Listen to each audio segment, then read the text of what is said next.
Welcome to Pineview High School, home of the Panthers. Now, I haven't been to that many different high schools around the nation.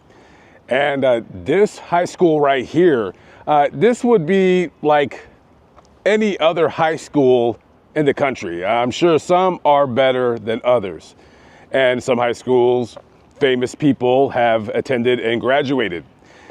And this high school has an infamous person, a very infamous person that graduated here in 2021. His name is Tyler James Robinson. And right now, Tyler James Robinson is the man that is responsible for the murder of Charlie Kirk. Normally, I don't do videos like this because to me, this is considered a current event. Usually my videos are older. But the question remains, why would somebody with a seemingly bright future want to take the life of another man simply for the fact of him having a difference of opinion? So a lot of times when people do these crazy murders, commit these heinous crimes, you're always going to be asking yourself, well, why did this guy do it? Who the hell was he? What kind of political ideologies did he follow or subscribe to or believe in? This dude came from a totally normal family.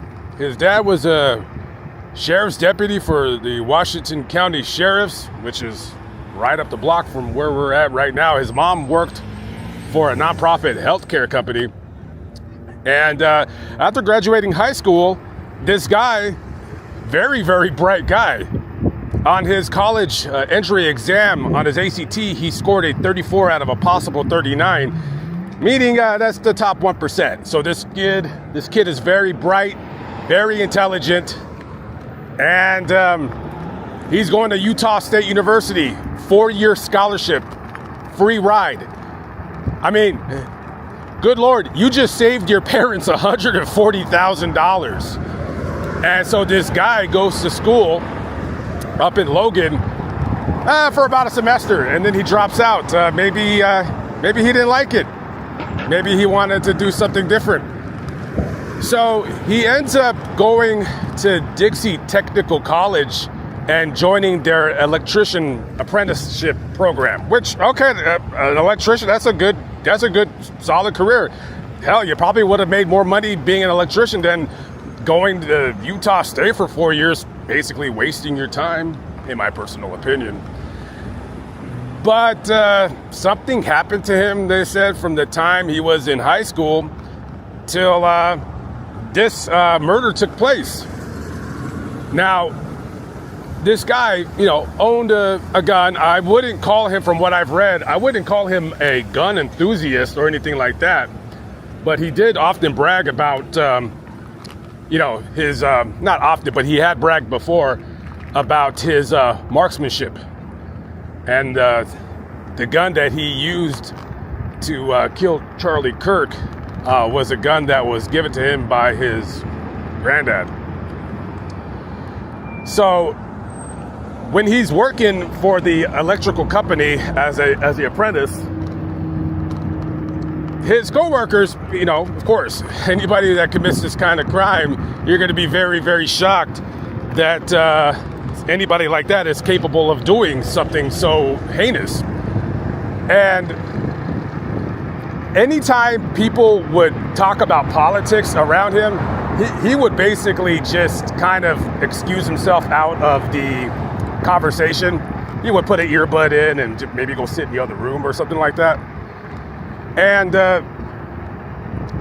this guy, who, the family were basically conservatives, definitely this dude was no conservative at all.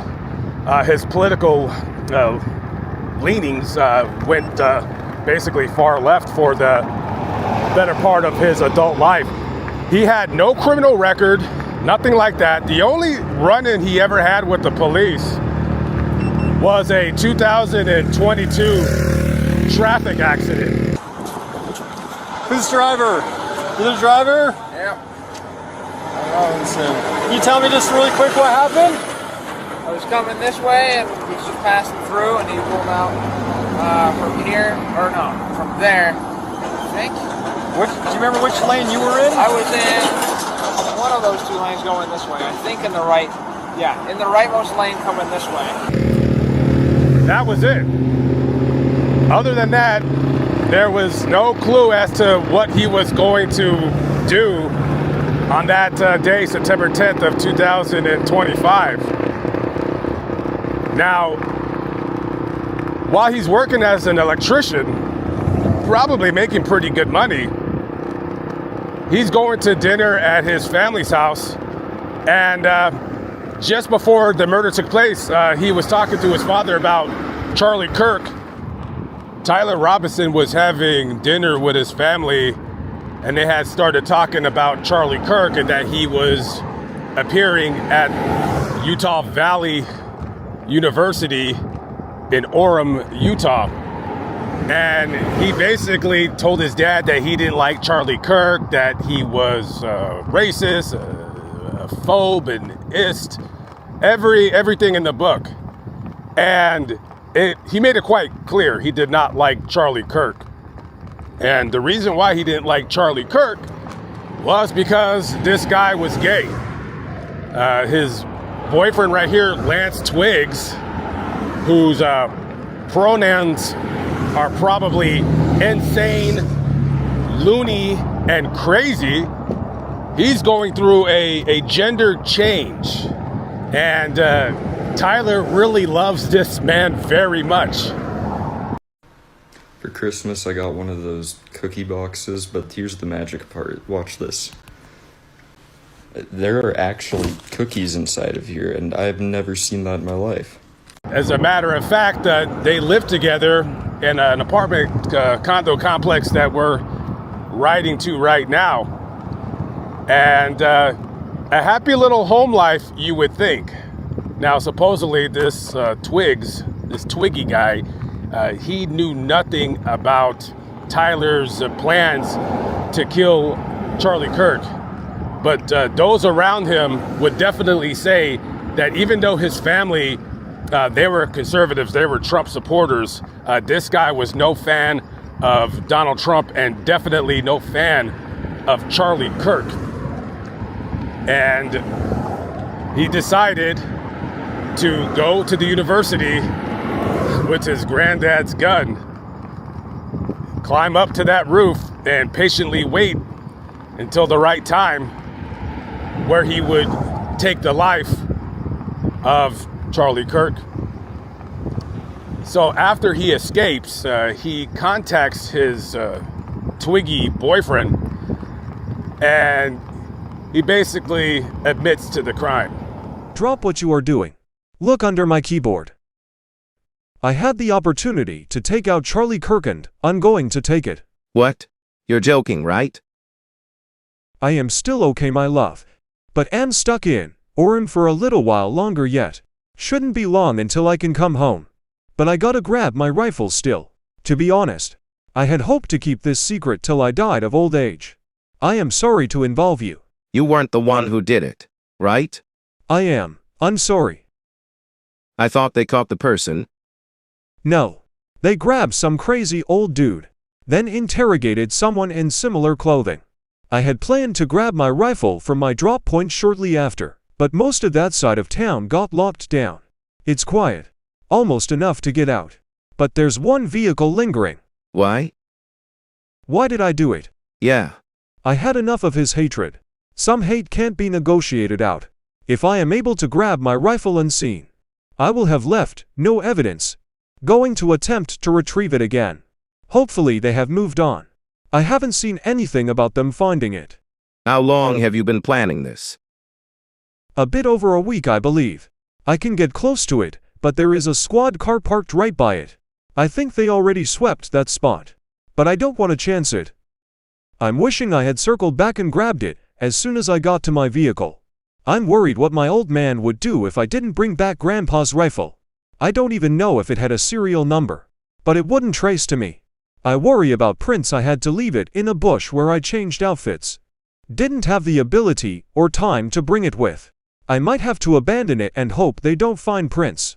How the f will I explain losing it to my old man? Only thing I left was the rifle wrapped in a towel. Remember how I was engraving bullets?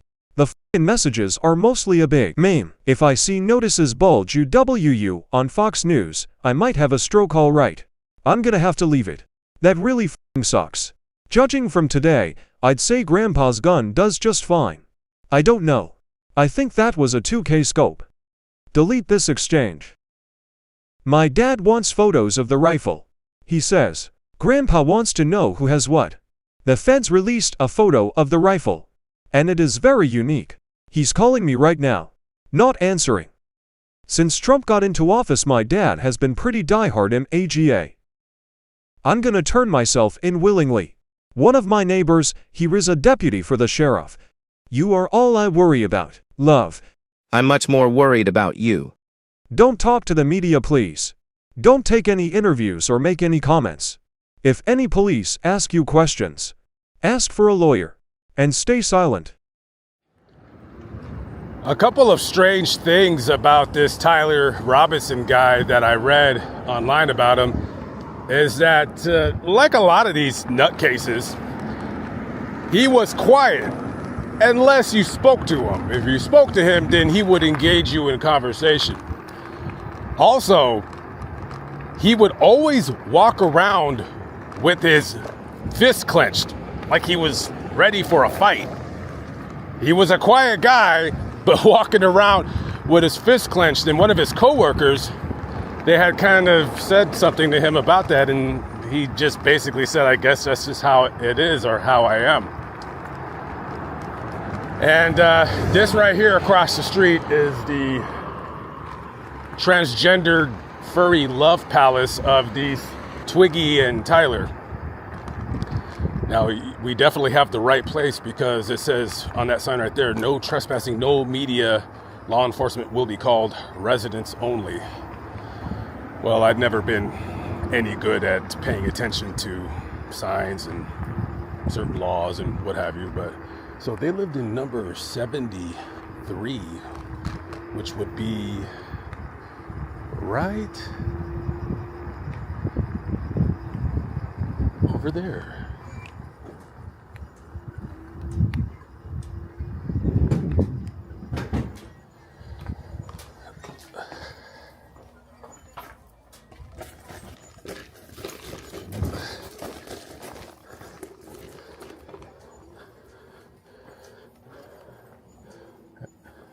And you can see there's like some notes right there, some Amazon packages, and they haven't been picked up. So I'm pretty sure that nobody's in there right now.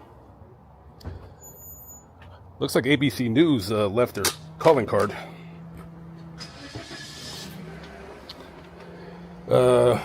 Mary Ellen Resendez.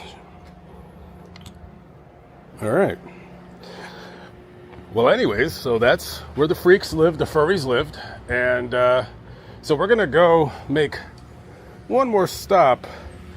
We're gonna go to a place where Homeboy will be sitting for quite some time.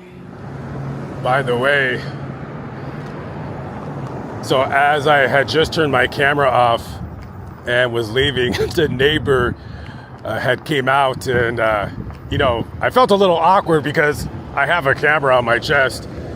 But I did turn my camera off because I was done recording, and I said to him, "You must be tired of these people coming to this door."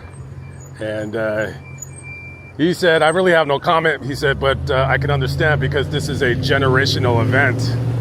And I said, "Yeah." I said, "This when that happened, man, that really hurt me. Just because of the whole free speech thing, and also." I should get more into the furry aspect, the furry thing. What is a furry? Now, the first time I heard of a furry was this guy I rented a room from when I first moved to Dallas in 2014. Basically, without boring you guys, a furry is a person who dresses up in animal costumes, and they basically fetishize having sex dressed up as animals. That's the best I can explain. It's just it's a weird fetish. Excuse me. It's a weird fetish. And you know me, I'm always the guy that says, "Hey, do what you want. I don't care." Just personally, I like it better that you keep it to yourself. But we all have free speech. But unfortunately, we also have crazies in the world who want to take our free speech away. We got crazies that will call Charlie Kirk a fascist, but you're the one that silenced him with a gun.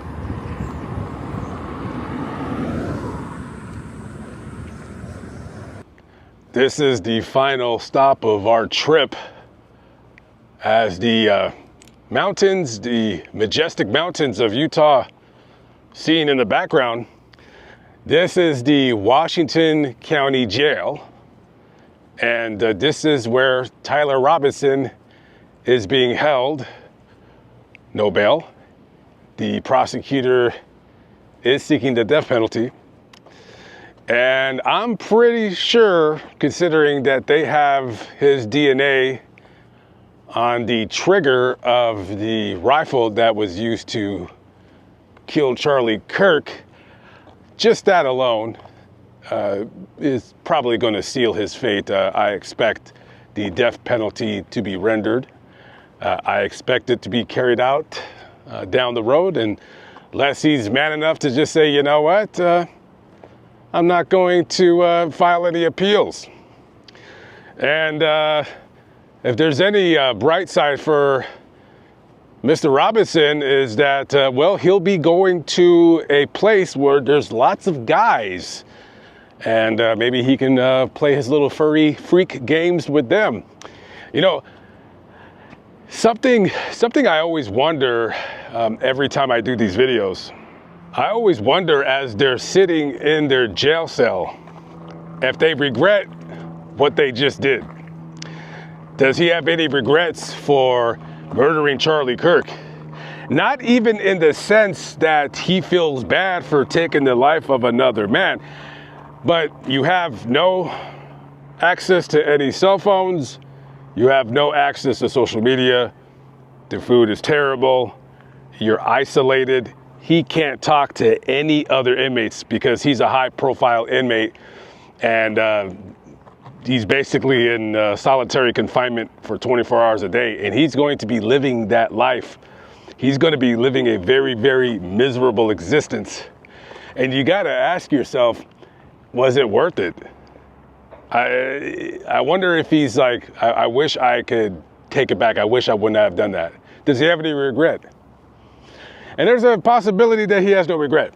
There's a possibility that he likes what he did, and he's fine with it. He's fine with the decision, and that's going to be his miserable existence for the next 25 or 30 years.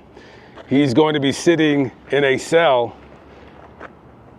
just thinking about the life he could have had with his weirdo boyfriend, and instead he chose to murder Charlie Kirk, and his life forever is going to be behind concrete walls, stainless steel toilets, and terrible food. Okay, guys, I am out of here. I'll catch up with you on the next video. Peace out.